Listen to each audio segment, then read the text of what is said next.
But it's kind of fun living in the middle of the city, and people come into my yard and they say, "Oh my gosh, I can't believe you're right next to a big busy street here. It's so quiet and serene."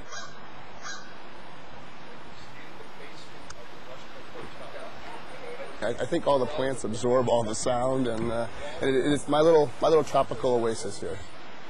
The actual pond inspiration came as after bed gardening, regular perennial gardening here, and I really wanted to try something a little different. So it came with water gardening, not with the idea of having fish originally. I really wanted to just do a water garden, try water lilies because how beautiful they bloom.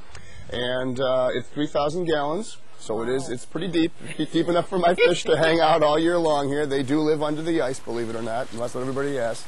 They go into hibernation when the water gets cold.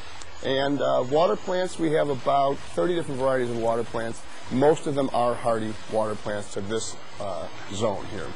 Yes, that's part of the idea here. The rock barrier, people like to step over and put their feet on rocks. It just seems to be a natural thing. Okay. I don't like that to happen because they can push rocks into the pond. They don't realize it. Yeah. So I tried to create a barrier. And if you look around, really, the water level of this pond is actually higher than the ground level around it. That's also a #1 key to building a pond. You never want to build your pond below the ground level. It always should be above ground level. And why is it? And that avoids any ground runoff that you might have. I don't use pesticides in my garden, but unfortunately people do, especially in the suburbs where they have neighbors right next door. And in a heavy rain, if they've used pesticides, the water runs off into their garden or into their water garden. It will kill their fish. I learn by doing. Everything is a trial and error thing here. I do my reading, and I have lots of friends that are very good gardeners too. But really, it is learning by doing.